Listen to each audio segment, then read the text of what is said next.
Hello board gamers and welcome back to Solo Adventuring. My name's Paul and today, after a fantastic suggestion by BLK Jet 117, I thought I'd do a quick overview of both the playable characters that you get in the core set of Maladum, as well as the extra characters you get in the stretch goals from the Kickstarter, and then we'll just go through all of the different skills that you get on each of the class boards. So we'll do the characters first, starting off with the core set.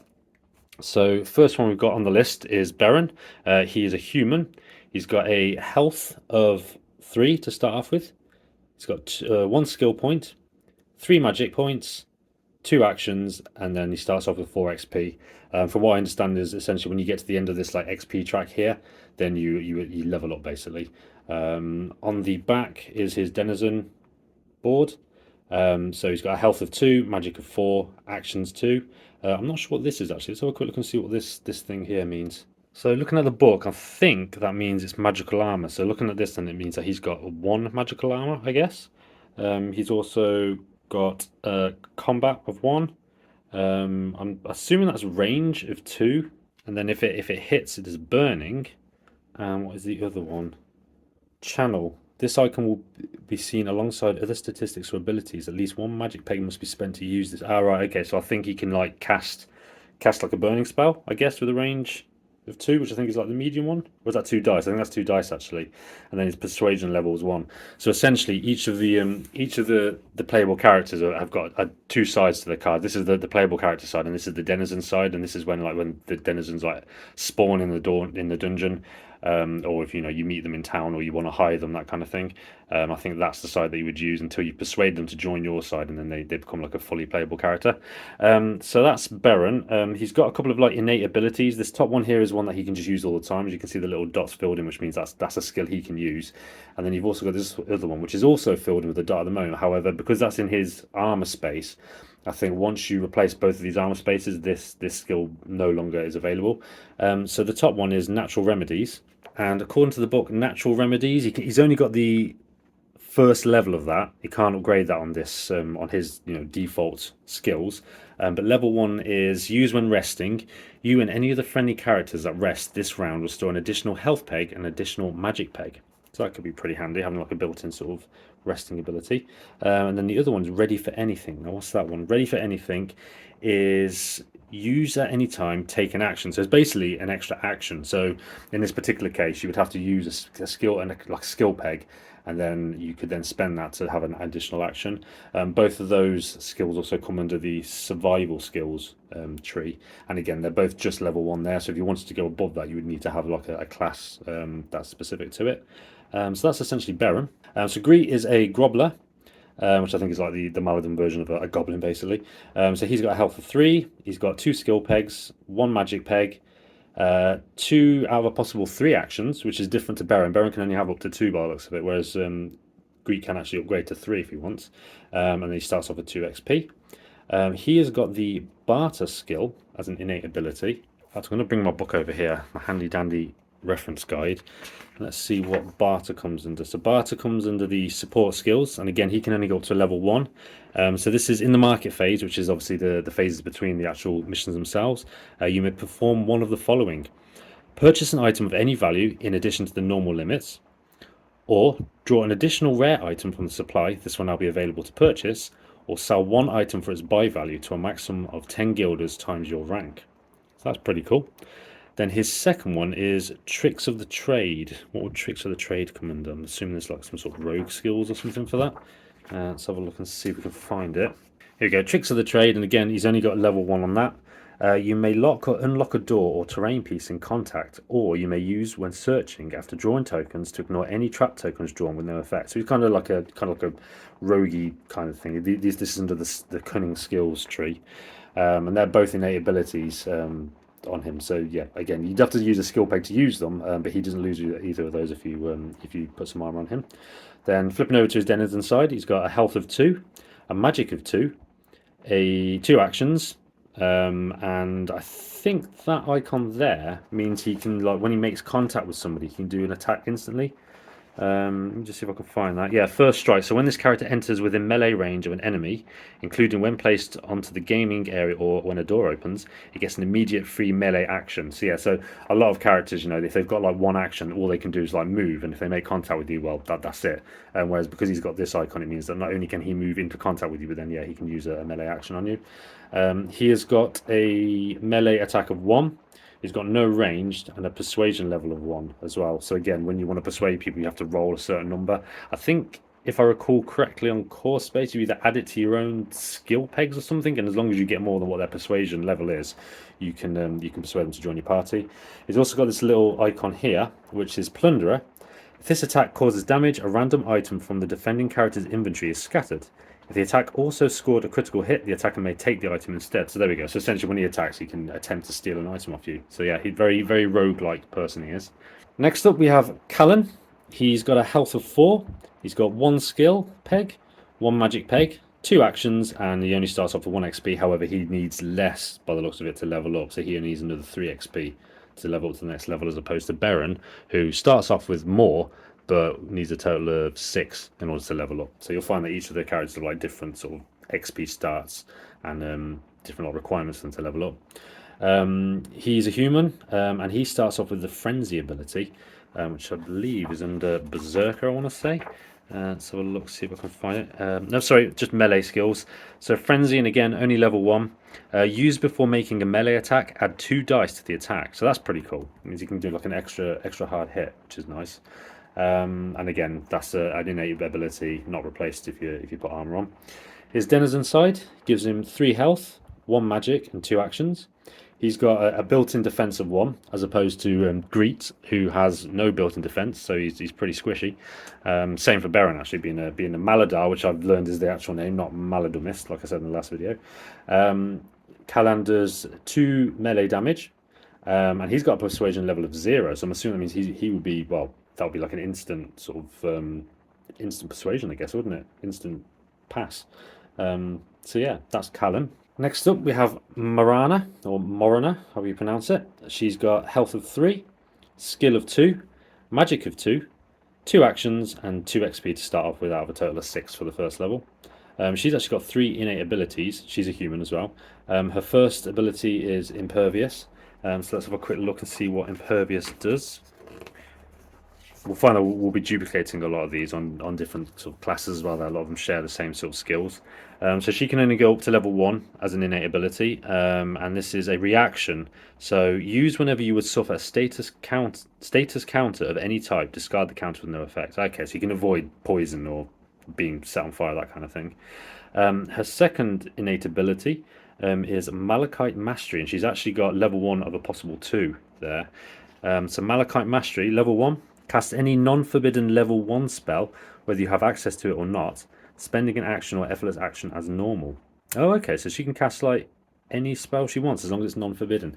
The forbidden ones, I don't know if the forbidden spells were brought in with one of the expansions, which I've not got yet, but I've got a couple of cards here which sort of detail like forbidden spells. So I'm assuming that's what that is. I don't know any other way to get forbidden stuff. I might have to look at the rules and see if it is built into the core game. But yeah, in this particular case, it's non-forbidden spells she's got access to there. And then if she was to level up to the second level, this would be a reaction. Use after rolling the magic die to roll it again and pick which of the 2 results to apply. Okay, so that's kind of like, it's not quite advantage because you can pick out of the 2 results. But yeah, that's pretty handy actually. Cool, so that's that one. Oh yeah, and I'm sorry, on the back as well, her Denizen card, she's got 3 health. She's actually got 1, 2, 3, 4, 5 magic and 2 actions. She has got, again, I think that was the 2 magical armor built in. And then she's got 3 dice on a ranged attack. And again, I think that's the channel thing, which I guess you need to use magic to do ranged attacks with her. In fact, it looks like she can only do ranged attacks, which is interesting. And she's got a persuasion level of 2. Next up, we've got Grogmar. He is an Orman, which is essentially the Maladum version of Orcs. He's a pretty hardy one. He's got 5 health, 1 skill, 1 magic, 2 actions, and 2 XP out of a possible 4 for the first level. He does... oh, okay, so he does 2 damage in melee, presumably when he's unarmed, because he's specifically got this icon here. which is pretty interesting. And he's also got this icon here, which I'm not 100% sure what it is. So let's have a quick look and see what that one is. If we can find it in the book. Okay, so the icon itself says that this character is smaller or larger than the average human, and additional rules apply, most commonly used for line of sight, knockbacks, and moving objects. So that's what that icon means. I don't know what the actual number itself in there means, unless that just means that he's worth like the size of two people, maybe. I'm sure we'll find out when we actually look at playing the game and look at the rules. So that's his basic stats. And then he has got a quick recovery innate ability here, which is under the endurance skills. So at the moment he's got level 1 filled in already, so he can restore 1 health by using a skill peg. And if you wanted to, you could actually upgrade to level 2, which is used before activating to remove any stunned, poisoned, or wounded counters. Okay, so you can remove a status effect basically. And again, if he was to wear armor that covers both slots, then he would lose that ability. So that's something to bear in mind. Denizen side, he is got 4 health, 1 magic, 2 actions. Again, obviously, I think he's the size of 2 people, whatever that is. He's got a built-in defense of 1. He's got 3 damage in melee, and he's got this little... Whoops, just dropped the card. Sorry, Grogma. He's got this little hammer icon as well. Let's just find out what the hammer icon means. I will memorise all this eventually as I play the game, so I won't have to keep referring to the book all the time, but I'm still in that learning phase. So this little icon here, I don't know if you can see it very well on the screen. It's kind of like a hammer. Yeah, it's not very clear, is it? It's a hammer, take my word for it. And that means that if this attack rolls a critical hit, the target is fatigued, even if no damage was caused. The target suffers 1 additional fatigue counter for each damage caused. This attack rolls 1 extra die when attacking terrain pieces. There you go, so good for like smashing through doors and that kind of thing.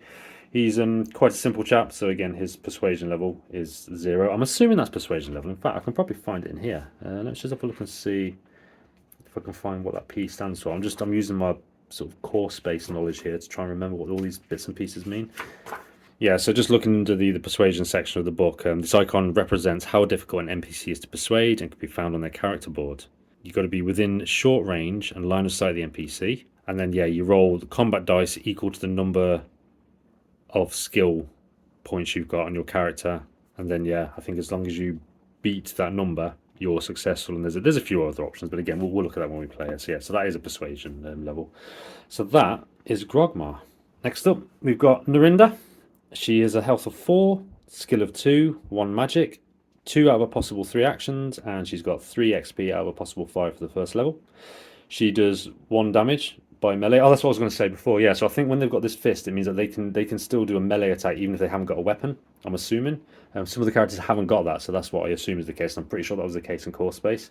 So yeah, so she can do a one dice roll attack without any weapons.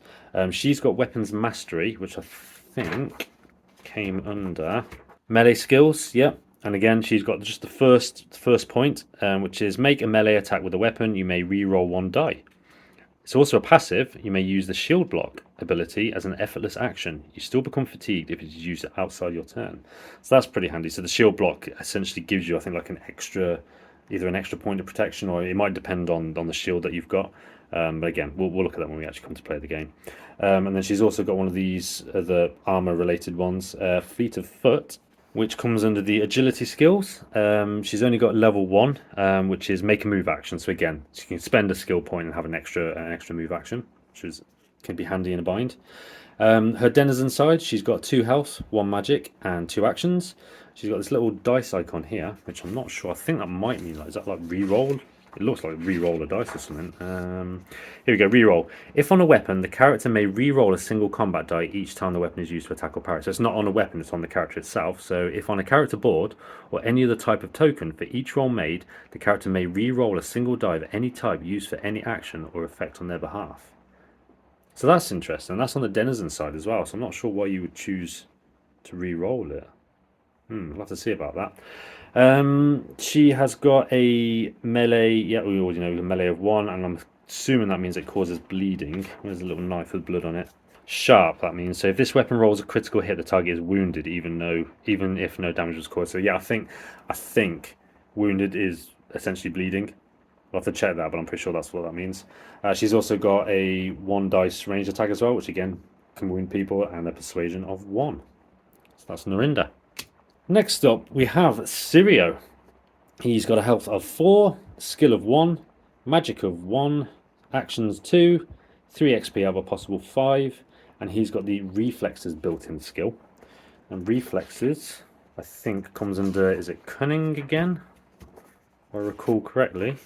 No, it comes under agility. He's got just the first level, which is a reaction used when an enemy engages you. Make a move action, ignoring attacks of opportunity. So essentially, you can dodge. If somebody attacks, you can dodge, which is actually really handy. There's also a passive effect. Ignore 1 hit scored against you during any attack of opportunity. So that's cool. So even if you decide to take the hit, you can ignore one of them, which is pretty cool. He's also got this this little built-in one here. I don't know what the name of it is. It's called. He's fast. Okay, so basically, when he's moving a move action, he can move 1 extra. So here he's got one extra moves. I believe all characters move 4 spaces or 4 squares per move, but he can do 5 because he's got that fast action. Obviously, until he covers it with armor. Then for his denizen side, he's got 3 health, 2 magic. Sorry, 3 health, 3 magic, and 2 actions. He's got a built-in defense of 1. He does 1 melee damage, and he's got a persuasion level of 1 as well. So that's the core characters, the 7 of them all together there. And then we've also got these ones that were added into the various stretch goals. I can't remember which ones specifically. And I do believe that all of these will be available at retail in various expansions, so don't worry. And as far as I'm aware, Battle Systems don't do Kickstarter exclusives, so anything you see on this video, you will be able to get at one point or another if you didn't get the Kickstarter. So next up then, we have got Henley. He's a Dweller, which again I think is the Maladum version of a dwarf. He has got health of 4 out of a potential 7, which is pretty good. He's got 3 skill pegs, 1 magic, 2 actions, and 2 XP out of a potential 4 for the first level. He's got night vision. I know that one now because I checked that one earlier. So essentially, there are certain areas and some missions where, like, the dungeons can be dark, which can affect like I think it's like your attack rolls or like your line of sight or something.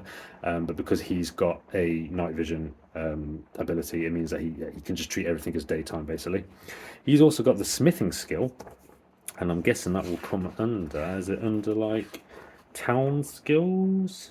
Townsfolk skills, yep.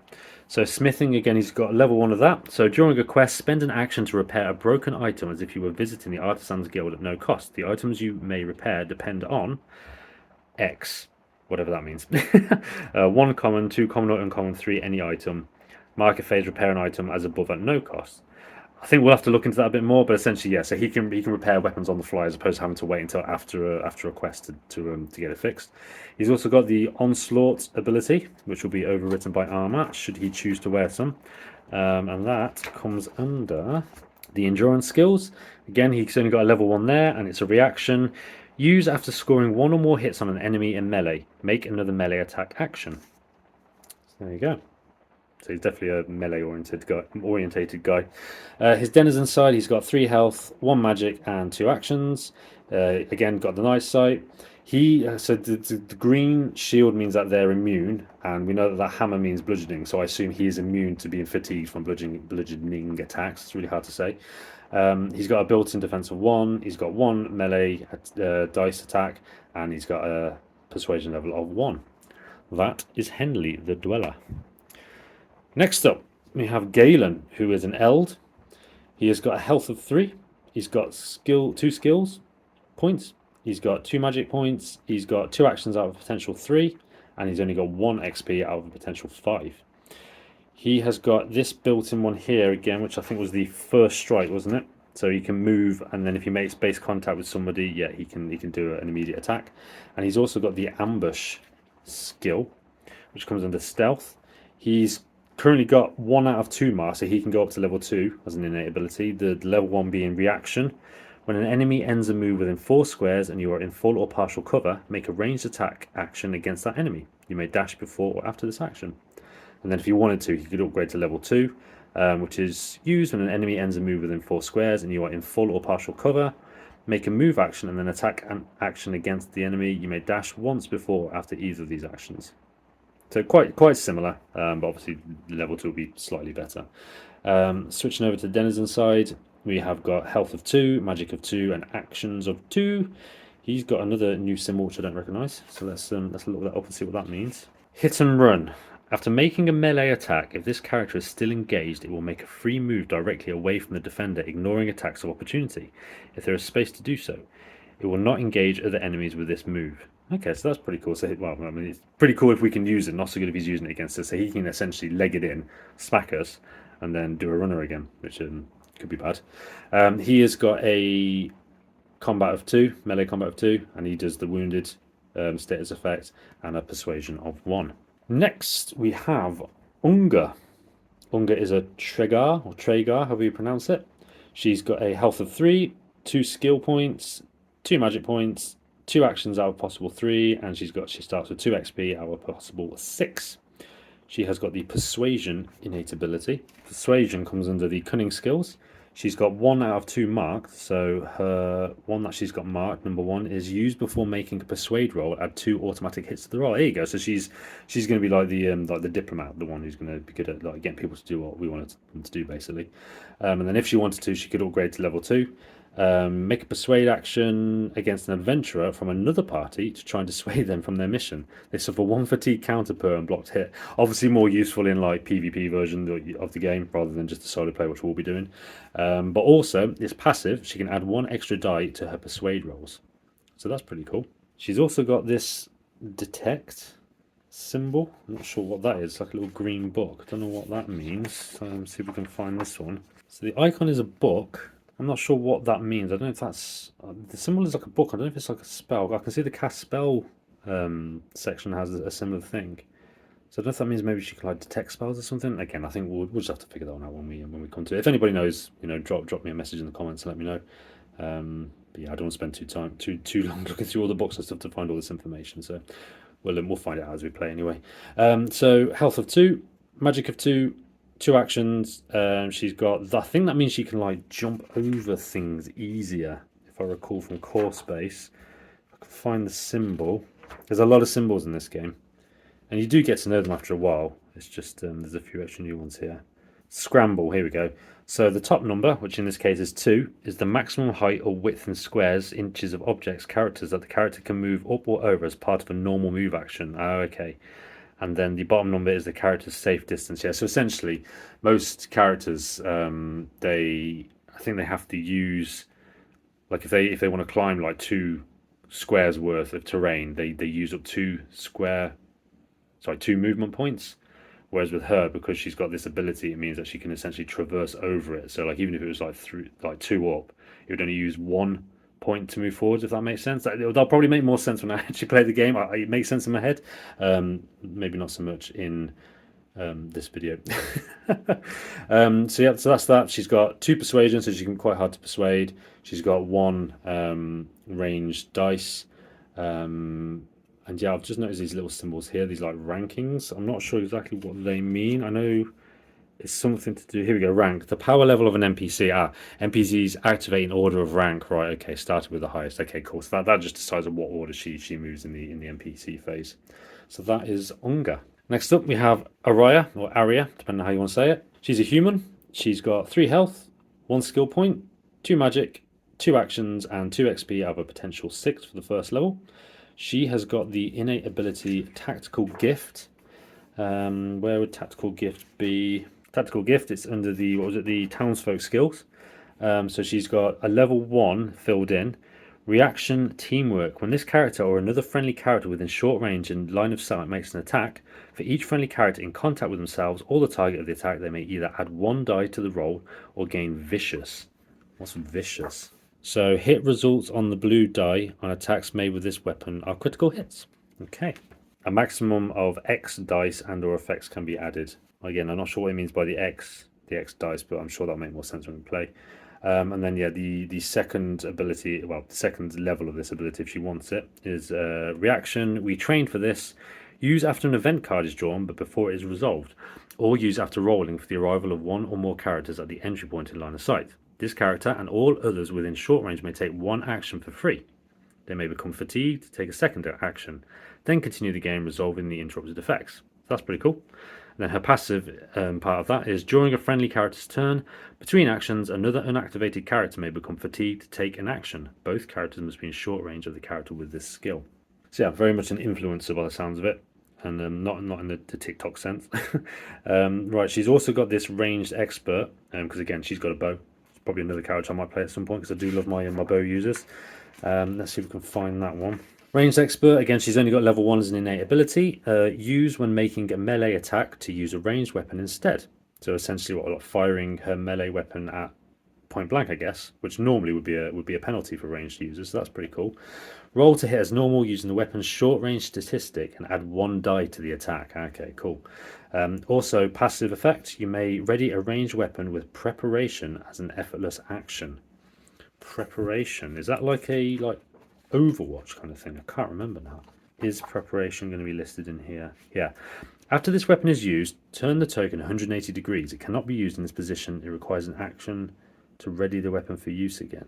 I think I might need to read more about how preparation benefits you, as I can't see it in the index here, so I'm not 100% sure exactly what preparation is. But again, when I read the rules, I'll understand that better, so we'll be able to explain that when we play the game.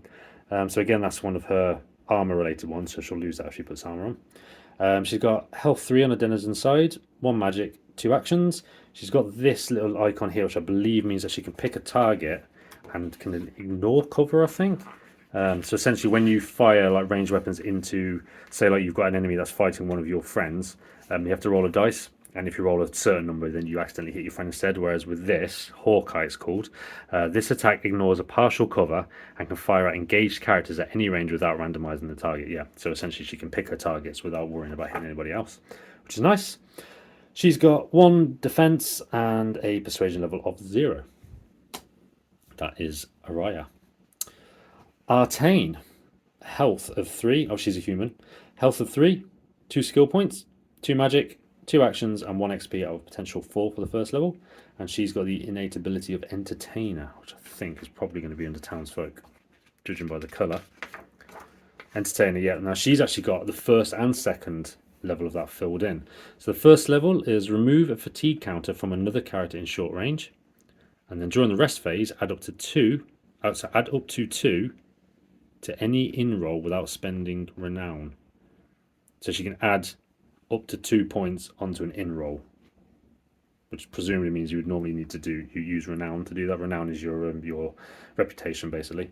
And then the second level of that, use when resting, bless each friendly character, including this one, in short range. You may increase the dread level by up to 2 to bless each character that many additional times. Okay, so it's risk versus reward. You could bless more people, but you will be increasing the danger level there, which is interesting.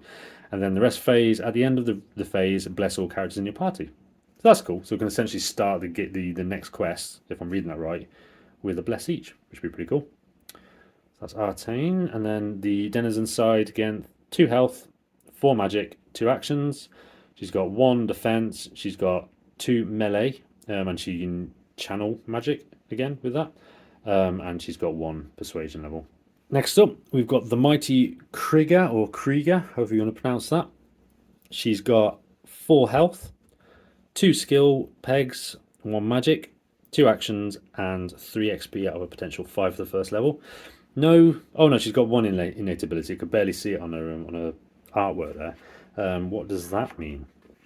Relentless. A character attacked multiple times in a single round by characters with this rule will have their physical armor reduced by 1 for each attack after the first to a minimum of 0. Okay. For example, the first attack by a character with Relentless will use the defender's standard armor value, the second will reduce it by 1, and the third will reduce it by 2. Okay, cool. So essentially her first attack will be normal, but then her second attack can reduce the armor by 1. So that might be quite good for like attacking, like, I don't know, enemies with like multiple hit points, that kind of thing. Guess we'll find out. Her denizen side, she's got 4 health, 1 magic, and 2 actions. She does 2 melee damage, and she's got a persuasion level of 1. That is Krieger, and she's human as well. She's a very big human. Next up, we've got Brahm.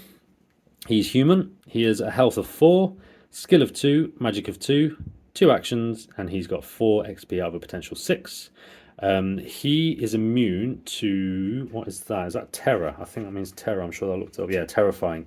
If this character rolls a critical hit when attacking, the target is terrified. So yeah, so essentially the shield around that symbol means that he's immune to being terrified, which would normally result in, well, it would result in them being terrified. It doesn't actually say on this here what terrified means, so I'll have to look it up under the status effects, but yeah, I'm sure it's not good anyway. He is a weapons master, which we've already read, and he's a ranged expert, which we've already read. That one again is a armor related one, which he'll lose if he wears armor. His denizen side is health of 3, magic of 1, actions 3 actions. That's interesting. He's got 3 actions. Oh, wow, okay. Again, immune to terror. Has 1 defense, 1 melee combat, and a persuasion of 2. So again, another harder one to convince to join us. Or trade with us. There's various things you can do, which again I'll demonstrate when we play the game. If we get an opportunity to try and persuade NPCs. So yeah, that's Brahm. And then last but not least, we have got Emmerich. I accidentally popped out her things and I haven't put them back in. I'm pretty sure they were blank though anyway, so I don't think we're missing anything there. I think it is a she, isn't it? I think that's a she. He or she, I'm not sure. So Emmerich, yes, and Emmerich is a human. 3 health, 1 skill, 3 magic, 2 actions, and 1 XP out of potential 6. Emmerich has got the Lawmaster innate ability, which comes under, presumably, oh no, it comes under Townsfolk. She's only got the level 1. Advancement phase. So this is after the mission when you start like leveling up your characters and do all that kind of stuff. You can add 1 experience to any other adventurer in your party. This experience may only be assigned to townsfolk, cunning, magic, support, or survival skills, or to spells. The trainee's rank may be no higher than X. Which again, I'd have to figure out what it means by X. It's obviously a number, but I'm not sure what it's related to. So we'll figure that out later. Interesting, that's during the advancement phase. So does that mean that on the next quest you start with 1 skill peg less because you had to spend it during the advancement phase? I'm not sure. Might have to ask in the Facebook group about that one when we come to it. Anyway, the denizen side is 1 health, 3 magic, 2 actions. She's got 1 dice for ranged attack with channeling magic, and she has 1 persuasion level. That is Emmerich. So that is essentially all of the playable characters that I've got, at least. Anyway, I don't know if there's any others in the expansions that came with the Kickstarter edition. Like I said, I didn't buy those. I wanted to, but I kind of didn't want to go too crazy with spending money. So yeah, so that's everything I've got. That's 15 characters altogether. So then we're going to move on to the classes now. Although the characters have particular skills and for example some have more magic than others, means that they will complement certain classes. You can play as any class for any character that you want, and sometimes it's a good idea to mix it up a little bit. For example, this Sirio has got this reflexes skill. You might find that if there's one that's like obviously something he would suit like a ranger, the ranger might also have a reflexes skill, which is kind of a waste of a sort of a skill slot there. So it's good to mix things up sometimes and try and get things that complement the characters. So yeah, let's have a quick look then. So there's quite a few of them here. I'm going to show each of these because these class cards are double-sided. Some of them are the same as the others. I think it was just so that you could have like more than one Priorist, or however you pronounce that, Primorist, in your party if you wanted to. So I'm just going to quickly run through these and then we'll talk about the skills for each of the classes. So we've got Primorist on this side and a Rogue. We have Eudemon and Blacksmith. We have Rook and Sellsword. We have Druid and Ranger. Paladin and another Sellsword. Magus or Magus, however you want to pronounce it, and another Sellsword. Another Sellsword and a Primorist. So you can see there's some duplication there so that you can have multiple ones if you want. We've got Blacksmith and Rook. Maestro, I guess is a bard, and a Guardian. Rambler and Rogue. Strategist and Scavenger. Marksman and Swindler. Another Sellsword and another Eudemon. Is that Eudemon or Eudemon? I'm not sure you pronounce that one. Eudemon. Guardian and Assassin. Another Assassin and a Curator. Contender and Strategist. Rogue and Barbarian. Ranger, Scavenger, and Barbarian, and marksman. So as you can see there, there's plenty of different combinations. So as long as you know that you've got enough cards and the right size to be able to do it, you can have quite a few combinations of characters in your party.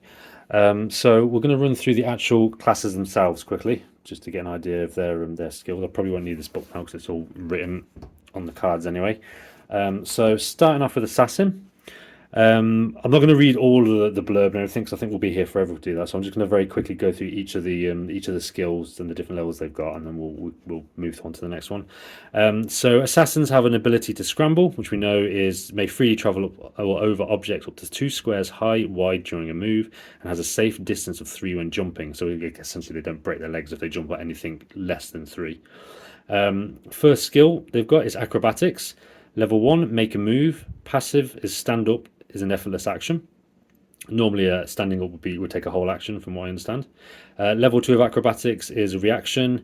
Use when targeted with an attack. Roll 3 dice. Each hit negates 1 hit. If no hits remain, ignore all effects of attack. And then a passive effect of that is treat rough ground. And I don't know what that is. Rough ground values as 1 lower. I'll have to look at what rough ground means. I'm assuming that rough ground would have like a movement penalty, but presumably you can remove. I guess there's different levels of rough ground. So like maybe there's like, I don't know, water versus rocky terrain, and maybe one has a value of 1 and the other has a value of 2, and you can lower that value to treat it as the one below, something like that. I don't know. We'll figure it out. And then the third level of acrobatics is all engaged enemies may be pushed up to 2 squares in direction of choice. No area of a There was no AOO. I'm not sure what AOO stands for. Area of something. Each suffers 2 dice attack, then you may move. That's acrobatics. Combat arts has 3 different levels. Level 1, lay enemy in contact prone. Passive, attacks gain quick strike. What is quick strike? Guess I'm going to need my book again. Quick strike. If this weapon rolls a critical hit during a melee attack, you may dash or make another attack. Okay, for free immediately after the initial attack is resolved. Okay, cool. Very nice. In fact, it literally says it straight afterwards. God's sake. Second level of combat arts, reaction. Use when an enemy engages you. Attack has no effect. You may swap positions with enemy, then move with no AOO. I would love to know what AOO stands for. Or knockback with 1 die. What does AOO stand for? I need to find out now.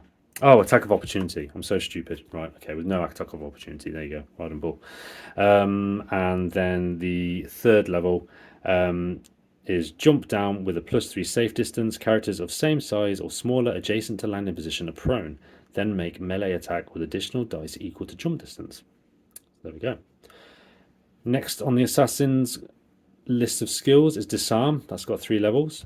First level is a reaction. Use after suffering 0 damage melee attack. Attacker's weapon is scattered. Nice. Level 2 reaction. Use after suffering 0 damage melee attack. Take attacker's weapon, dropping an item if no space. So you can steal weapons off people. That's pretty cool. And then level 3, as 2, then make melee attack with stolen weapon, then move with no attack of opportunity.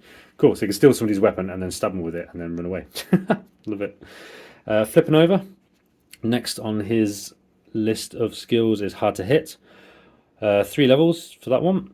Number 1 is while in cover, ranged attacks have no effect until end of round. Number 2, while in cover or at more than short range, ranged attacks have no effect until end of round. And level 3, move, ignoring attack of opportunity.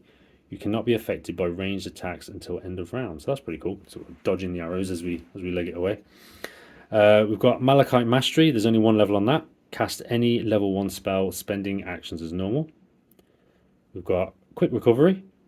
3 levels to that. Level 1 is Restore 1 health. Level 2 is used before activating to remove all basically status effects, so poison, bleeding, and whatever the other one is. Can't see what that one is. And then number 3, reaction. Use when defeated to restore 1 health and stand up. Passive, at start of turn, remove 1. I think that's fatigued. I think that's a fatigue icon there. That one's pretty handy, actually, the reaction thing. Quick recovery. Cool. Then we have reflexes. 3 levels to that. Reaction, use when enemy engages you, move, ignoring attack of opportunity. And the passive is ignore 1 hit during each attack of opportunity. Level 2, use when enemy engages you in any order, move, ignoring attack of opportunity, and attack. And then passive is you may parry ranged attacks. Nice. Then the third level reaction, use when enemy engages you. Attacker is stunned. In any order, move up to twice, ignoring attack of opportunity, and attack. Passive, spend effortless action to ignore attack of opportunity. Nice. Very dodgy, jumpy, dodgy guy, which you'd expect from an assassin, wouldn't you? And then finally, we've got the trick shot skill, 3 levels to that. Make a ranged attack, you may reroll 1 die, always good. Level 2, make a ranged attack. If any hits, do no damage, but move item in target's inventory up to 6 squares in direction of choice. So you can essentially shoot an item out of an enemy's inventory. That's pretty cool, as I like it. And then third level, make a ranged attack with +3 dice. Hits may be split between targets in range of weapon and short range of each other. Additional effects will apply to all enemies. Nice, a bit of a Legolas style triple shot kind of thing going on there. Awesome. So that is the assassin. Next up, we have Barbarian. Barbarian has a little +1 in the fist, so this character increases their unarmed combat value by 1. Handy. First skill is Brutal Assault. Make a melee attack using +1 dice. Lay target prone. Level 2 of that, choose character engaged with you up to your size, move them to any square in short range and line of sight with no attack of opportunity. They suffer attack with +1 dice, adding 1 die if they hit a wall or terrain piece. Lay them prone. If they hit a character, it suffers the same attack. And then the passive is ignore cumbersome for melee weapons. Okay, so I guess some weapons are extra heavy and you'd have to have that ability to be able to carry them basically. And then level 3, make up to 3 melee actions with I think this is your attack plus 1 dice. So you're adding 1 dice to your existing attack. Lay target prone and then move. Next up, combat arts, 3 levels. Level 1, lay enemy in contact prone. Passive, attacks gain quick strike. If using weapon with quick strike, you may dash and attack. Level 2 is a reaction. Use when enemy engages you. Attack has no effect. You may swap positions with the enemy, then move with no attack of opportunity or knockback with +1 die. And then level 3, jump down with a +3 safe distance. I think we've already read this one actually, haven't we? Yeah, we've already read this one for the assassin, so yeah, they can fall safely basically. Next up we have Frenzy.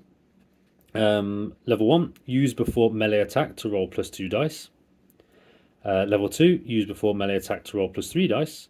And level 3, use before melee attack to roll +4 dice. Hits may be split between targets in range of weapon. Additional effects are applied to all enemies hit. And the passive is gain first strike. Pretty handy.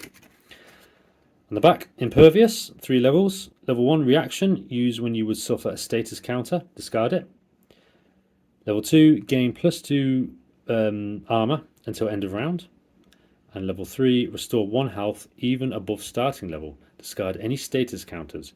You may ignore all damage, resist all spells, and discard all status counters suffered until the end of the round. That's interesting. Now I wonder if the restoring 1 health above your level, does that stay like that even after the end of the round? I'm assuming so.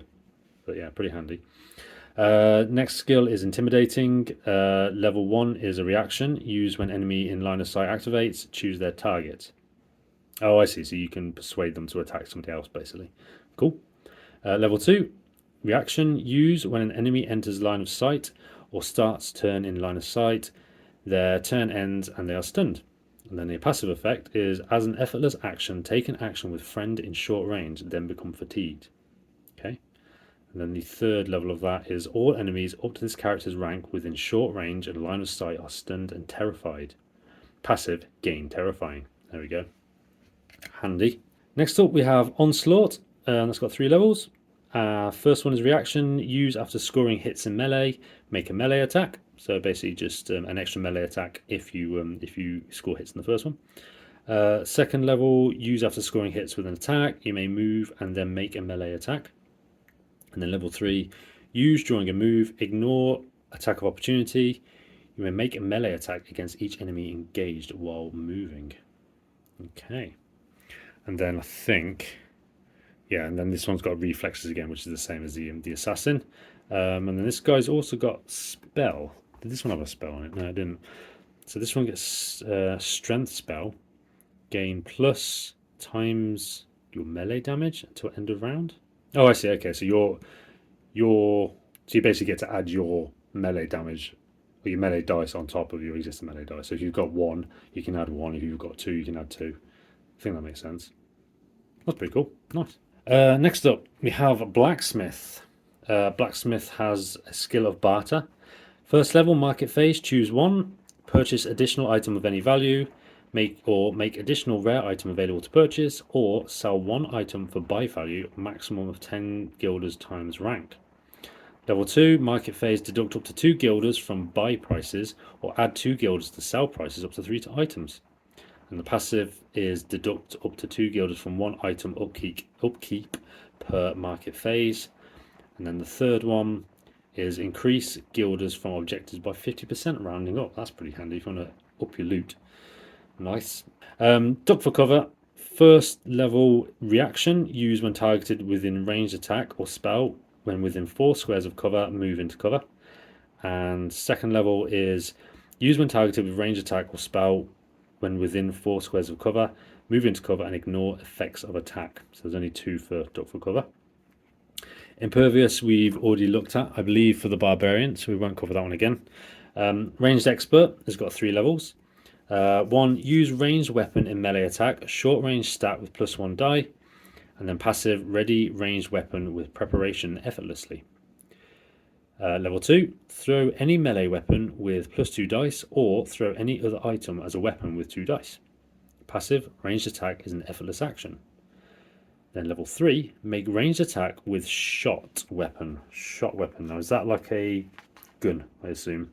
Oh, it's different types of ammunition. Okay. Ignore unreliable. So unreliable, if an attack with this weapon rolls a single skull, it has jammed. Oh, okay. So that's like, your weapon's jammed. So you can ignore unreliable.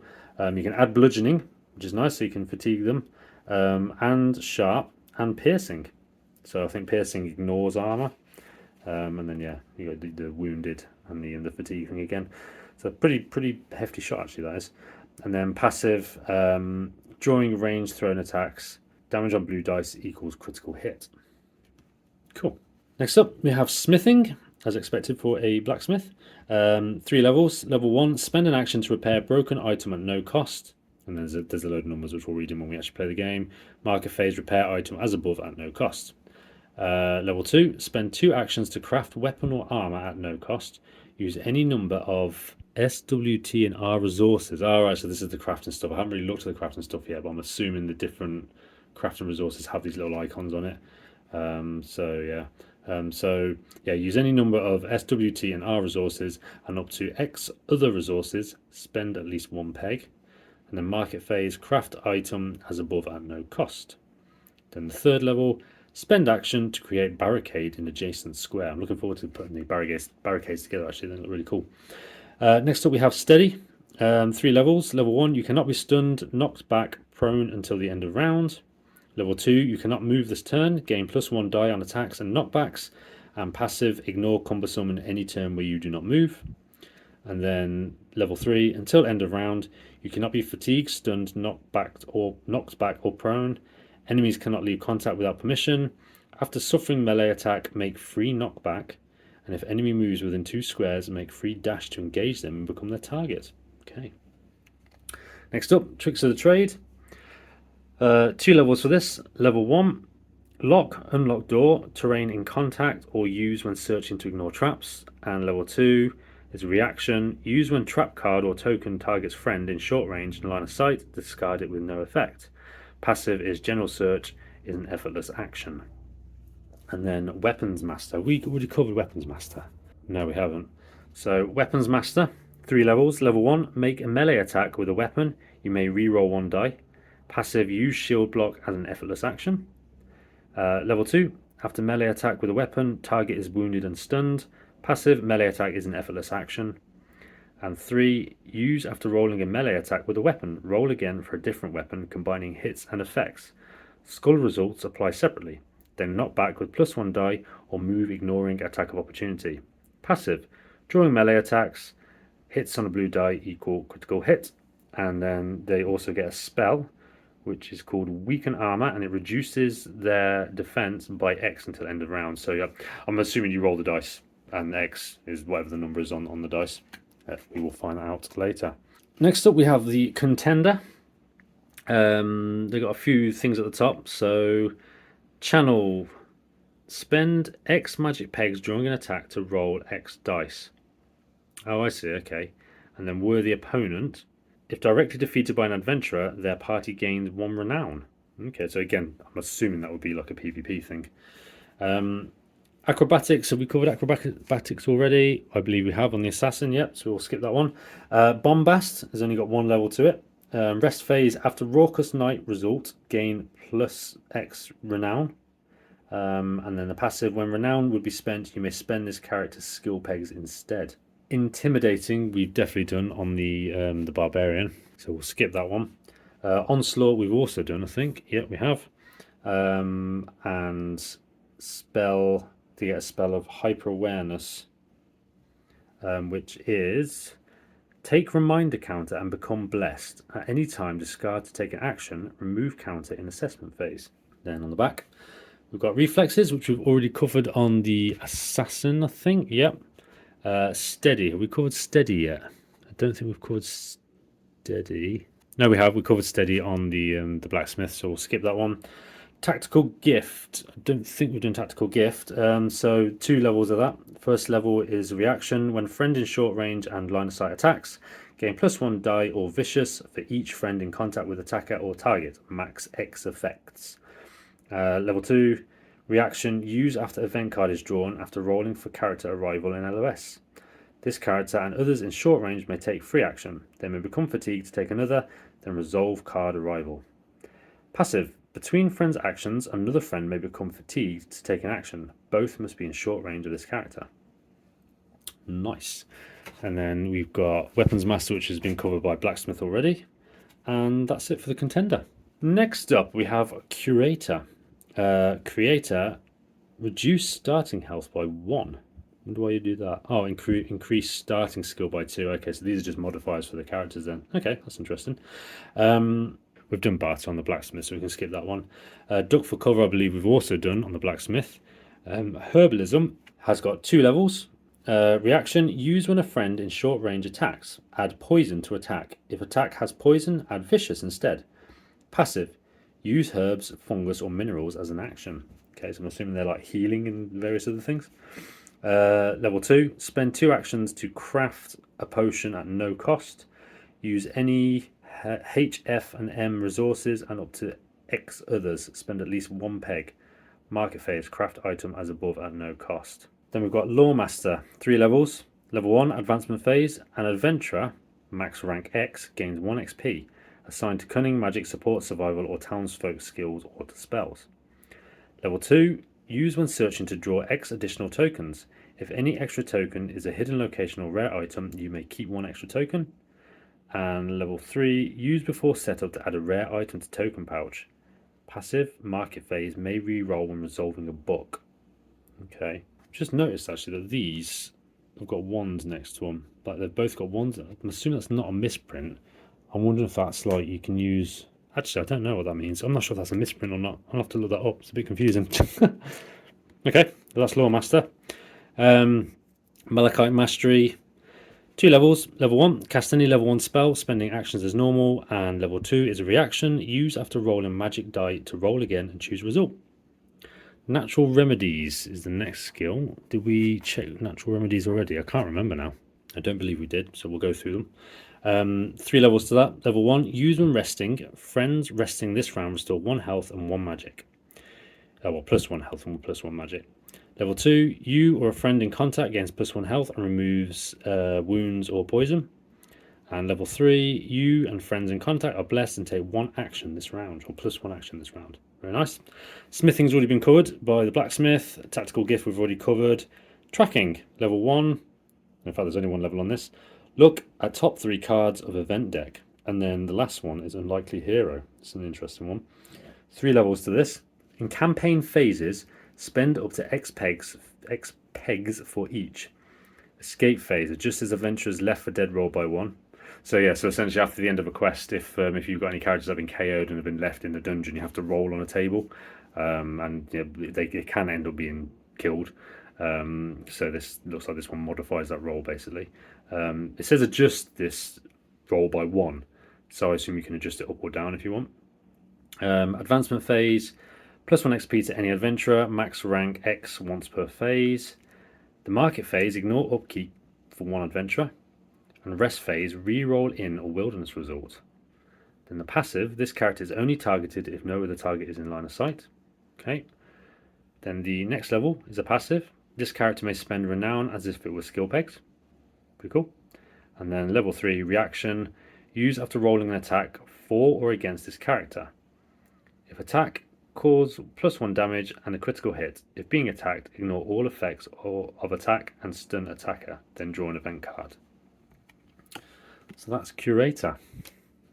So as you can see, a lot of these classes have skills that, cross over from one to another. So next up, we have the Druid. Druids have a magical knowledge. Take the matching Maladum reference card and mark spells as they are learned. Oh yeah, I was meant to say actually, there's these little cards that you get as well. So for example, where's Druid? This is Druid. So you get all these different spells as well. So I'll go through them after I've finished off the classes. I think it's gonna be quite a long video at this rate. Right, ambush. 3 levels. First level, use when enemy ends move within 4 squares and you're in cover. Make a ranged attack against them. You may dash before or after. Level 2, use when enemy ends move within 4 squares and you are in cover. Make a move and then an attack against them. You may dash once before or after either action. And then level 3 is a reaction. Use when enemy ends move within 4 squares and you are in cover. Make a move, an attack and a move. You may dash once before or after any of these actions. Next up, we've got distraction skill, 2 levels on that. First level, a character in medium range and line of sight is fatigued. And second level, make a ranged attack or throw. Target or other enemy in short range of target suffers 2 fatigue in addition to other effects, then move. Nice. Next on the list is Fortified Mind. It's got 3 levels. First level is use before casting a spell to cast it while engaged. Level 2, reaction, use when friend in short range suffers an attack. Use this character's magical armor. Pegs from this character and or target may be used. Magic die effects are applied to this character. And then level 3, until end of round, all spells targeting friends in short range are resisted for free unless they are unstoppable. Attacks against friends in short range may use this character's magical armor. Pegs from this character and or target may be used. Magic die effects are applied to this character. Passive. When casting spells of level lower than rank, do not become fatigued after mental overload result. Next up we have got natural remedies, which I believe we did already cover on one of these. Yep, that was covered on the Curator, so we'll skip that one. Next one up is One with Nature, 3 levels to that. Use during a general search to take additional items, roll a magic die. 1 gets you nothing, 2 to 3 gets you morsels/herbs, 4 to 5 gets you provisions and fungus, and 6 gets you remedy and minerals. And the passive in the rest phase, roll on this table when staying in the wilderness. Level 2 of that, at start of turn, choose non-otherworldly beast in medium range and line of sight. Use any of your actions to control it. Nice. And level 3, select random non-otherworldly beast of rank 1 to 3. It enters play at entry point of choice. Control it as if it were an adventurer until the end of the game. That one is very cool. So it's like having a pet, basically. Passive, non-otherworldly beasts do not target you. Also very handy. Reflexes we've already covered, and tracking. I think we only covered the first level of tracking on one of these characters, so we'll go through these again. So level 1, look at the top 3 cards of the event deck. Level 2, roll NPC arrival for this round. Grave points or similar within short range of this adventure are not used. Place characters, then move NPCs from any one entry point to a different one. Passive, if staging point is swapped with entry point, roll twice and choose a result. Okay. And then level 3 is a reaction. Use before or after enemy enters line of sight or arrives. Interrupting move if necessary. This character may take a free turn. Friends in short range may take 1 action. Any of these actions targeting arriving enemy have +1 die. And then the passive is treat rough ground values as 2 or lower. Oh, as 2 lower, I should say. So that's Druid. Very cool character, actually. I don't normally play as Druids, but I quite like the sound of being able to control an animal. Next up, we have Demon. Again, they get their own little magical knowledge card, which we'll go through in a bit. Fortified Mind, we did already on the Druid, so I'll skip that one. Impervious, we've already done. Inspiring is a new one. So, Inspiring, we've got 3 levels. Level 1, remove terror from a friend in short range. Level 2 is a reaction. Use after defeating enemy. Friends in short range may remove terror or take one action.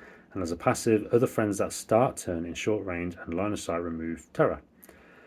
Level 3, all friends in short range remove all terror and fatigue. Each may then take one action. Malachite Mastery, again, I think we already covered for somebody. Or did we? We only covered the level 1 Malachite Mastery for the Assassin. So level 1 is cast any level 1 spell, spending actions as normal. Level 2 is use after rolling magic die to roll again and choose result. And level 3, after rolling an unstoppable result, cast one of your spells. Oh, it's okay. So one of your action spells or one of your quick action. Is it quick action? Effortless action. That's what I was thinking of. Spells at X equals 2 without spending pegs. Choose magic die result, then take any action. Passive, gain. Oh, so regeneration. Yeah, I think that's a regenerate magic. Restores. Oh, it literally says it after again. Restore 1 magic peg in assessment phase. Right, okay, cool. Very nice. Onslaught we've already covered, and reflexes we have also already covered. And it's got a nice little bit of art on the bottom of that one. Very cool. That's the Eudemon. Guardian. Guardians increase starting health by 1 by default. Pretty cool. Brutal Assault. I don't think we've done Brutal Assault. I want to check to be sure. No, we have done Brutal Assault on the Barbarian, so we can skip that one. Impervious, we know we've done Onslaught as well. Although, was that all 3 Onslaughts we covered? Yes, it was on the Contender, so we don't need to worry about that one. Quick Recovery we covered as well on the Assassin. Yep, so we know that one. Ready for Anything, I don't remember doing that one, so we'll cover that one anyway. So that's two levels. Level 1, reaction, use any time, take an action. And level 2 is passive, use any time once per round, take an action and become fatigued.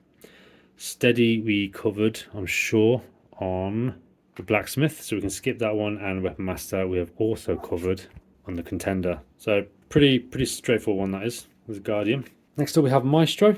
Maestro can re-roll a single die of any type from each roll used for any action or effect on their behalf. Interesting if that's for every single roll they do throughout the whole game. That's pretty cool if it is. Barter we've already covered on the Blacksmith, so we can skip that one. Entertainer. 3 levels to Entertainer. First level, remove fatigue from a character in short range. Rest phase, add up to 2 to in-roll. I feel like we've already seen this one actually. No, apparently not, as far as I can see anyway. Level 2, use when resting, bless all friends in short range. You may increase dread by up to 2 to bless each character that many more times. And rest phase, at the end of phase, bless all characters in party. And then level 3, place 3 reminders on character boards. While there, friends in short range may use magic pegs as skill pegs. Remove 1 reminder in each assessment phase. Passive, may use magic pegs as skill pegs. Then we've got hard to hit. Now I'm pretty sure we've done hard to hit with the... Where's the Assassin gone? Yep, hard to hit was covered by the Assassins. We don't need to worry about that one. Flipping it over, Inspiring. Yep, we've done Inspiring. We've done Malachite Mastery. Persuasion, I believe we did with the Curator, was it? Actually, no, I don't think we've done Persuasion. So we'll have a look at that Persuasion then. 3 levels for this one. Oh yeah, I think Unga had like level 1, didn't she? So yeah, Persuasion for the Maestro. Level 1, use before making a Persuade roll to add 2 hits. Level 2, Persuade an Adventurer, fatigue them once per hit. Passive, plus 1 die to Persuade rolls. And level 3 is Persuade any character, adding 3 hits. All options are available, except adventurers from other parties will not join you. Then we've got Quick Recovery, which we've already covered, and Unlikely Hero, which we have also already covered on the Curator. Next up is the Magus or Magus. Magi have magical knowledge, take the matching Maladum reference cards. We'll go through those in a bit. Fortified Mind is the same as the other magic users, so we've been through that. Frenzy, I'm pretty sure we already covered with the Barbarian, so we can skip that one. Intimidating, we've already covered. Power Manipulation's a new one. So this one's got 3 levels to it. The first one is a reaction. Use any time, cast any spell or quick spell you have access to. Passive, level 2, spend skill pegs when casting a spell to increase by pegs spent. And level 3, choose channeled weapon and spend magic pegs, minimum of 1. Make a short ranged attack with dice equal to pegs plus 3. Apply weapons effects, mental overload results are ignored, And a passive is resolve channeled items as if +1 peg was spent. Quick recovery, we've already covered. Ready for anything, we've already covered. And reflexes, we have already covered. So that is the Magus or Magus. Next up, we have got Marksman. By default, they've got the Hawkeye skill. Ranged attacks, ignore cover, may fire at engaged characters without randomizing target. Ambush, I think we did ambush with was it the Assassin? Oh, it was the Druid, that was it. So we'll skip that one. Bullseye is a new one, 3 levels to that. First level, make short range attack, do not roll, scores 1 hit, ignoring cover. So guaranteed hit, basically, I guess. Level 2, make medium ranged attack, do not roll, scores 1 hit, ignoring cover and physical armor. Even better. And level 3, make medium ranged attack, do not roll, score 2 hits, ignoring cover and physical armor. Very cool. Definitely going to be investing in that one, I think. Next up, we've got counter shot. 3 levels to that. First one is a reaction. Use when targeted with range attack or spell before resolving. Make range attack / cast spell against attacker. Level 2, use at any time after target enemy takes first action each round. Make range attack, cast spell against target. This is cool. And level 3, use any time, make ranged attack, cast spell against enemy with +1 die, then move. Really liking these skills. Duck for cover we've already covered, so we'll skip that one. Fleet of foot. I feel like we already did this one, but we'll do it again. So level 1 is make a move, and level 2 is gain fast, so +1 movement points. Next up, we've got ranged expert. I don't think we've done that one, so we'll go through them quickly. 3 levels to that. Oh no, we have done this one yet because we've got the shot and everything. Yeah, so we've covered ranged expert already. Reflexes we've covered, and trick shot we covered because that was one where you get to shoot things out of people's hands and various other bits and pieces. So that's the marksman. Very cool. Mentor. Mentors are magical knowledge, so they'll get their own cards, and you increase their starter magic by 2. Fortified mind we've already covered. Inspiring we've already covered. Lawmaster we've already covered. Malachite mastery we've covered, and power manipulation we've also covered. So mentor is just an amalgamation of some of the other ones. So very nice, cool. Paladin. Paladins also have magical knowledge, so they'll get their own card. Barter we've covered already. Disarm we have covered. Impervious we've covered. Inspiring we've covered. Persuasion we've covered. Steady we've covered, and weapons master we've covered. So yeah, so again, these ones are all sort of having skills from some of the other classes. Primorist has got counter shot, which we've already covered. Fortified mind, which we've covered. Hard to hit, we've covered. Malachite mastery, we have covered. Natural remedies, we have covered, and power manipulation, we've covered. Yep. Then we've got Rambler. So it looks as if like every single class has got like a mixture of like all the other skills. So it's almost like every single you'll find a class for everything that you want. Any combination of skills you can think of, you should be able to find a class for. That's how it's feeling at the moment for me, anyway. I think that made sense. So Rambler, immunity to entangling. Entangling has no effect on this character. Pretty cool. Fleet of foot we have already covered. Actually, although this one has got a level 3 on it as well, which is make a move. This and all move actions this turn ignore attacks of opportunity. Make 1 die attack against each enemy contacted during a move. Any hits knock them prone. Cool. Hard to hit we've covered. Herbalism we have also covered. One with nature we've covered. Quick recovery, tracking, and tricks of the trade have all been covered. However, this guy gets some spells. He gets a detect spell. You use during general search to take. Oh, that's what that means. To take X additional items, resolve traps, scatter other items. So that's what that other detect thing was earlier. Then so you can take additional items, roll a dice, and see how many extra you get. Okay, and then the other spell is recover. You can use it as a quick action. I need to remember the right word. Effortless action. Remove a fatigued counter, or you can use it as a full action, and you can remove a poisoned counter. Pretty cool mixture there, Rambler. Next up is the Ranger. They get a defensive reroll. This character may force a single die to be rerolled from any attack against them unless it ignores physical armor. Critical hits cannot be rerolled. Then we have got Ambush, which we've already covered. Camouflage, which is a new one. 3 levels to that.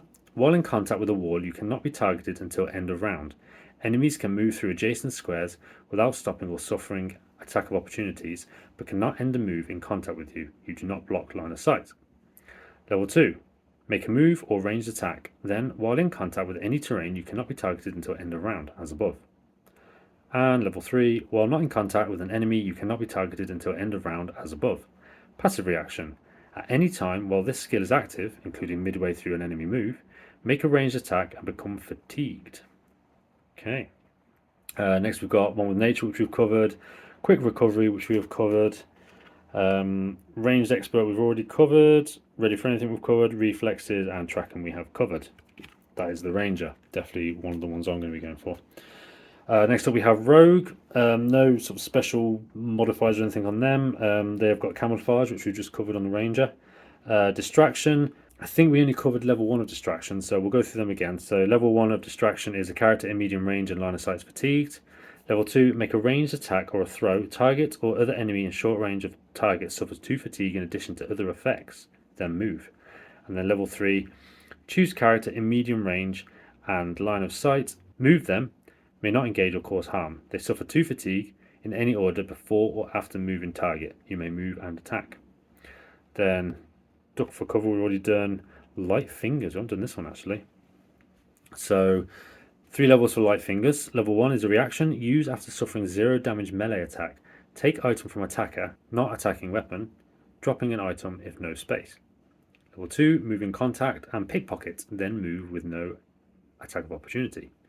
Level 3, passive. You may pickpocket as standard. So when you're pickpocketing then, when in contact with a character, roll a combat dice. Get a skull, there's no effect. You get a hit, take a non-large item. If it's blank, scatter a random item. And if it's 2 hits, take item of choice. Target is prone. Target may spend a skill peg to cancel effect. Okay. Then we've got persuasion, which we've already covered. Reflexes, tracking, and tricks of the trade, all of which we've already covered. So that's that. Rook. Rooks have magical knowledge, so they get their own card. Barter we've covered. Distraction and duck for cover we've covered. Malachite mastery, persuasion, and power manipulation have all been covered as well on the other classes. So yeah, that's the rook. Scavenger, they automatically get 1 fast, so they get to move an extra square per move. Acrobatics we've already covered, as have we with barter. Combat arts and fleet of foot. Hard to hit, light fingers, ready for anything, and tricks of the trade. So again, very kind of similar roguey type character there. We've covered all of those skills already. Next up we've got a sellsword. Can increase their starting skill by 1. They've got ambush, bullseye, countershot, and frenzy, all of which we've covered. Quick recovery, reflexes, training we haven't covered. So 2 levels to that. Level 1, after taking an action, another adventure in your party may short range and line of sight takes the same action for free. Level 2, advancement phase, and adventurer, max rank X, gains 1 XP, assigned to agility, endurance, melee, range, or stealth skills. Okay, so that's quite similar to that other one. I can't remember what it was called now. Was it the mentor or something? But this time it's like physical skills rather than the mental stuff. And then weapon master we've also covered. So that is the sellsword. Strategist. Strategist, increase starting experience by 3, so that could potentially level someone up straight away, which is pretty cool. Bombast, we already covered bombast, didn't we? Countershot, distraction, and ranged expert we've already covered. Ready for anything we've covered. Tactical gift, this one we only covered 1 or 2 of the levels, so I'm going to go through these again. So 3 levels altogether on this one. Level 1 is a reaction. When a friend in short range and line of sight attacks, gain +1 die or vicious for each friend in contact with attacker or target, max X effects. Level 2, use after event card is drawn after rolling for character arrival in line of sight. This character and others in short range may take free action. They may become fatigued to take another, then resolve card / arrival. Passive, between friends' actions, another friend may become fatigued to take an action. Both must be in short range of this character. Then level 3, use in room with no enemies. You may close doors and flip entry points in short range of a character in the room. Reposition any characters. For each character in room, replace the uppermost peg in Dread Tracker with a green one. Green pegs do not count towards Dread. When a peg would be added, replace lowest green peg instead. While green pegs remain, flipped entry points must be re-rolled. When last green peg is replaced, revert entry point. So that would be pretty cool for like preparing for like an assault. If something happens halfway through a mission, you get like an assault of enemies. Kind of do like a little preparatory stage. Quite interesting. Training, we have covered some of it, although not all of it, I don't think. So again, 3 levels on this one. Level 1, use after taking an action. Another adventurer in your party in short range and line of sight takes the same action for free. Level 2, advancement phase and adventurer, max rank X, gains 1 XP, assigned to agility, endurance, melee, range, or stealth skills. And then level 3 for this one, any 2 adventurers, 1 max rank X, any rank, gain 1 XP. Then this guy gets 2 different spells. He gets a foresight, which is a normal action. Look at top of the event cards, place back in any order, turn 90 degrees. When a rotated card is resolved, may spend magic pay to reroll any randomized effect. Okay. And then we've got a remote resistance spell. It's passive, may resist spells cast in short range regardless of target. Okay, that is the strategist. And last but not least, we have the swindler. Swindler has got the plunderer perk, should we call it? If this character causes damage, random item from defender's inventory is scattered. If critical hit, take defender's item instead. He has got bombast, which we've already covered, bullseye, disarm, and distraction, all of which we've already covered. Then we've got entertainer, light fingers, reflexes, and trick shot, which we've all covered. And then he has a spell of illusion, which is just a normal action. Place an illusion in an empty square in range and line of sight of caster and choose an enemy. The enemy is distracted. Okay, so that is all of the classes. I may just very quickly just give you guys a close-up of the actual skills themselves, because I'm aware that I read quite fast and I may well have skipped some bits and pieces there. So just as an overview, let's do that quickly now. So hopefully you guys can see that. So these are the agility skills. So we've got acrobatics, combat arts, fleet of foot, and reflexes. Next up, we have got the cunning skills, distraction, light fingers, persuasion, and tricks of the trade. We've got the endurance skills, impervious, onslaught, quick recovery, and steady. Magic skills, forbidden arts, fortified mind, malachite mastery, and power manipulation. Melee skills, we've got brutal assault, disarm, frenzy, and weapons master. Range skills, we've got bullseye, counter shot, ranged expert, and trick shot. Stealth skills, we have ambush, camouflage, duck for cover, hard to hit. Support skills, barter, inspiring, intimidating, and training. Survival skills, natural remedies, one with nature, ready for anything, and tracking. Then we've got the townsfolk skills, bombast, entertainer, herbalism, lawmaster, smithing, tactical gift, and unlikely hero. So hopefully there, if we missed anything on the classes themselves, you should be able to get an overview of all of the different skills, so you can decide which class you might want to go for. So that's that. So then we'll just quickly run through the actual level, the spell cards themselves as well. So starting off with Druid. Druid can choose. So I'm assuming it's like, I think if you look on the, where are they? If I can find one of the cards. Yeah, so for example here, I don't know how well you can be able to see this. We've got these little spellbook things here. So I think you could just sort of level 1, level 2, level 3. So you just put a dot for each one, and I'm assuming they correspond to the, again it's blurry, but you can kind of see. So this is like level 1 here. So you can have 3 of these, and then level 2 you can have 4 of those presumably, and then I guess level, oh hang on a second, that's level 2. Do you know what? I don't really know how that works if I'm honest. We'll have to figure that out. I might figure that out when we play the game. But yeah, I think that's where you mark your spells, and I'm guessing there's a way to do it on here. Maybe you just mark it on the card itself. Who knows? We'll figure it out anyway. But yeah, anyway, I digress.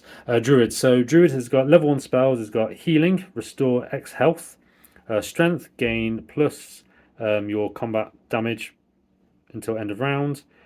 Speed used during move for additional X+1 squares. Protect, target gains times defense until end of round.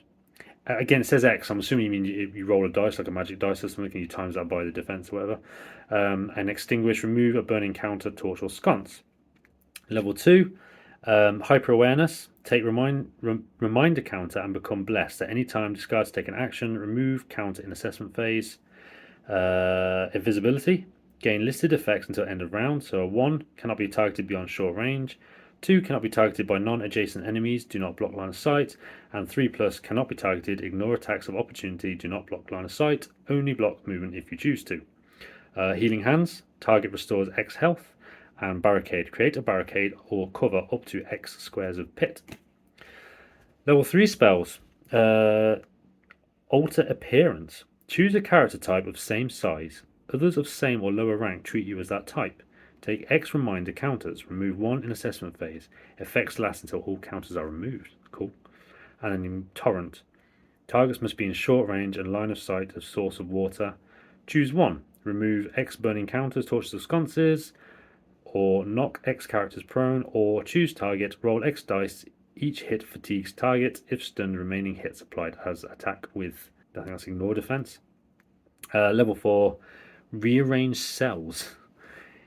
Increase statistics by a total of X+2, maximum of 4 for melee combat, 3 for defense, and 2 for speed, or add any of bludgeoning, wounding, quick strike, entangling, vicious to your attacks. There you go. So I'm starting to learn the icons now. Increase size by 1 or 2, and terror if X is 3 plus. Wow. Cannot use equipment. Take X reminder counters, remove 1 in assessment phase. Effects last until all counters are removed. Note, druids can master this spell at a lower rank than normal. I am going to have to really drink coffee and concentrate when I'm doing some of these spells. It's like doing maths. So there you go. So that's the druid spells. The rook spells. Level 1, you can bless. Target gains X blessed counters. Level 1, the second spell in level 1. Deflection, target increases warded value by X, maximum of 1 until end of round. Clouded Minds, place X reminder counters on target. If target would act outside turn, discard counter instead, discard at end of round. Focus, gain X blessed counters for yourself rather than the target. Focused Energy, X dice, ranged attack with bludgeoning and wounding. Telekinesis, choose 1. Move loose item, friend's item, or random item in unlocked terrain, X+2 squares. If item reaches friend, they take it. If weapon reaches enemy, treat as thrown at them. Or you can add a flame counter to target within X+2 squares of fire. So you can basically just set people on fire. Amazing. Level 2. Nausea. Target is poisoned. Enchantment. Target is moved up to X squares. Illusion. Place an illusion in an empty square in range and line of sight of caster and the chosen enemy. The enemy is distracted. Insight, plus X to hits to persuade until end of round, and weaken armor. Reduce defense by X until end of round. Level 3. Malachite sensitivity. Passive. Vicarious spells may target characters in short range without line of sight. I don't know what vicarious spells are, but we will find that out at some point. Stun, target suffers X fatigued counters. Blood Boil, target suffers 1 die attack, ignoring defense. And Alter Appearance, which you know already.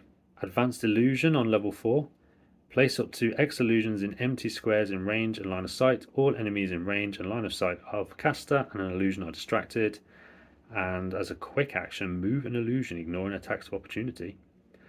Then we've got Energy Burst. Move characters or terrain with total size X up to X squares away. No attacks of opportunity. Characters are knocked prone. Advanced Enchantment. Target takes up to X actions. That's the Rook. Primarist. Level 1. Focused Energy.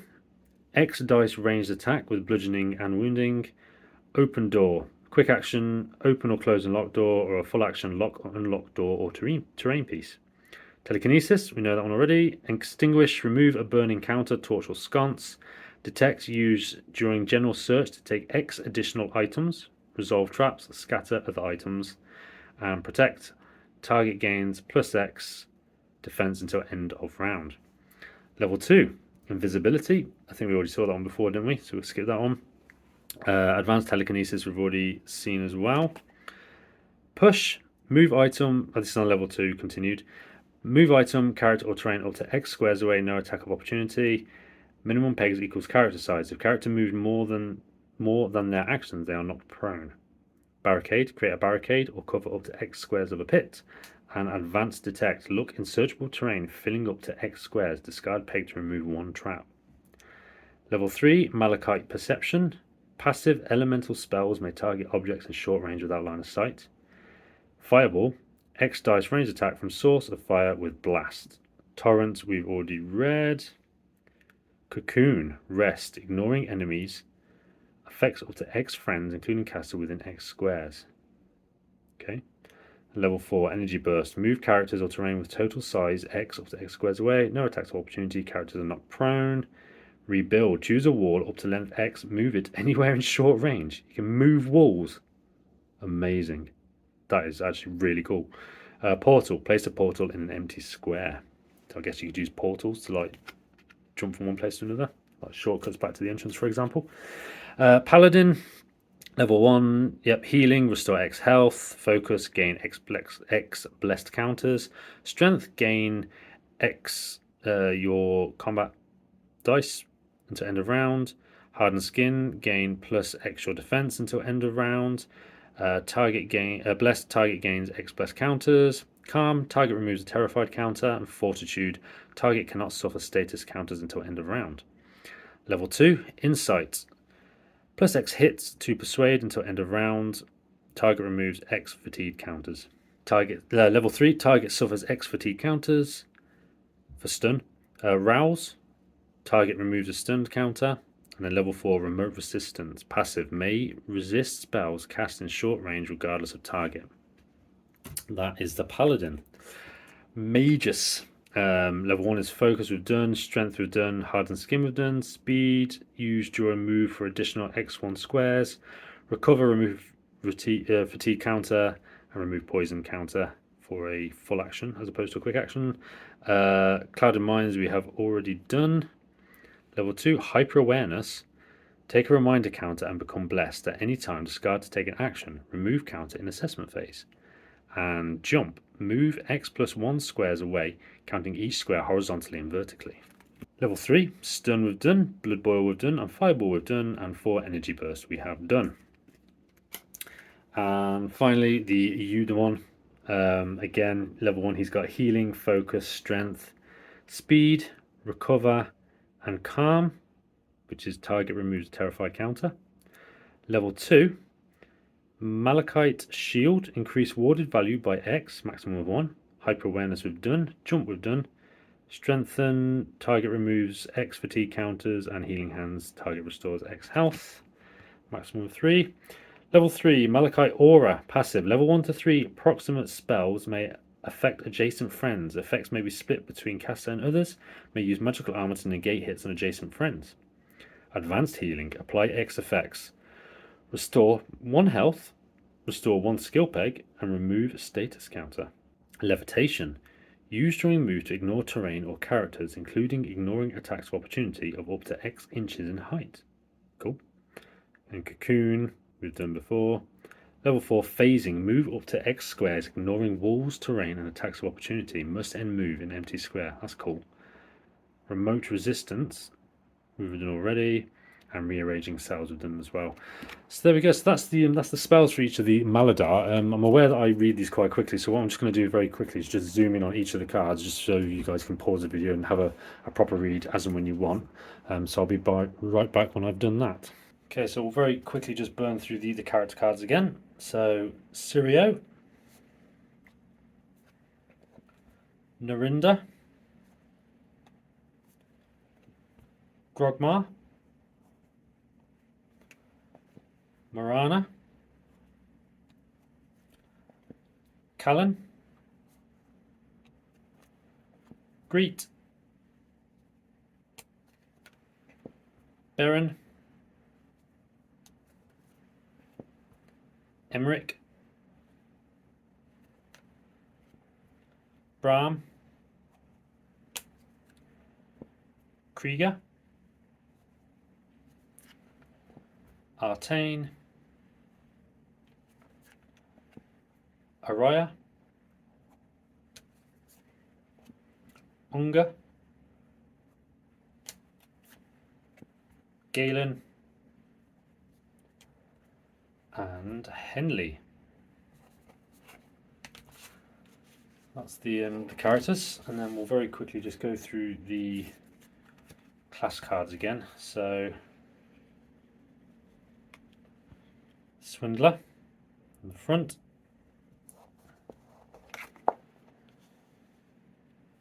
and the back. Strategist,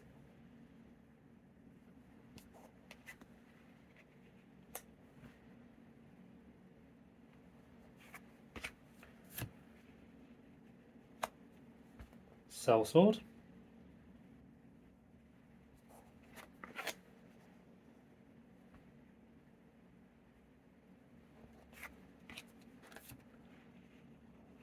Scavenger,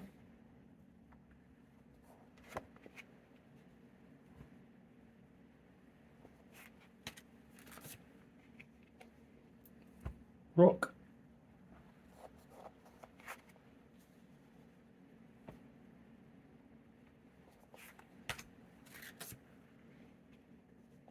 Rogue,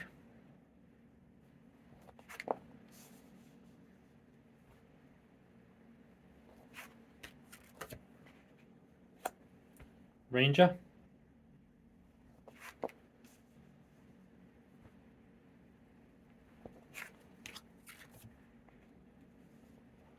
Rambler,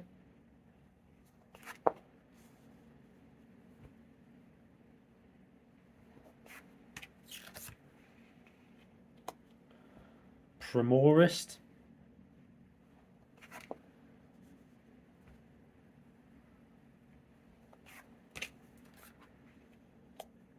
Paladin,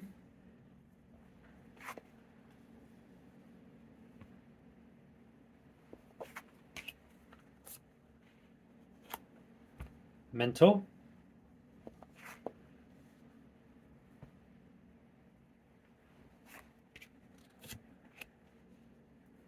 Barbarian,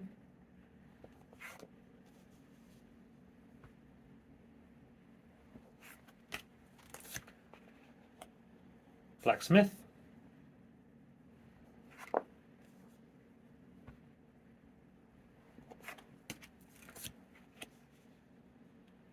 Marksman,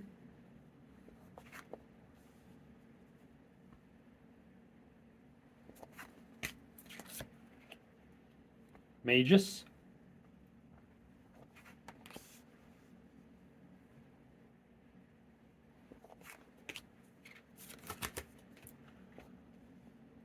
Maestro,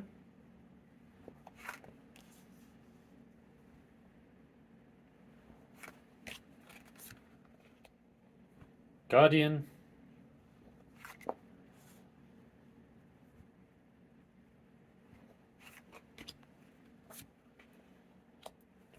Assassin,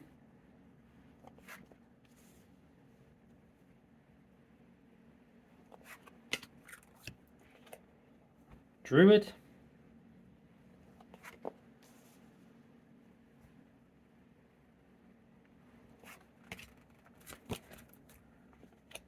Contender,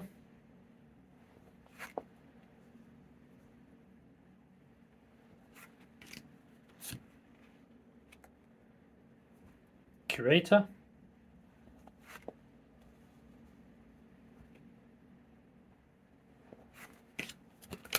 finally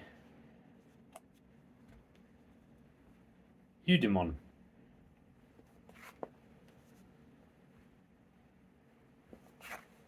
So there we go, a very, well, I say not so brief now, a very long-winded overview of all of the characters and the classes within the game. Let me know if there's anything else you guys want to see. I'm still working on painting the characters. I actually got to about 6 hours of recording footage of me painting the characters before realizing that I don't think you guys are really going to want to see that, especially given that the ultimate result is only going to be a mediocre paint job. So I'm thinking I'll probably just do final sort of overviews of the characters once they've been painted. So that'll be in one of the upcoming videos. But yeah, in the meantime, whilst I'm still working on that, let me know if there's anything else you want to see. Thanks again to BLK Jet 117 for the suggestion. I hope that answers all your questions, mate. And yeah, I will see you guys in the next video. Have fantastic evenings. Take it easy. Bye bye.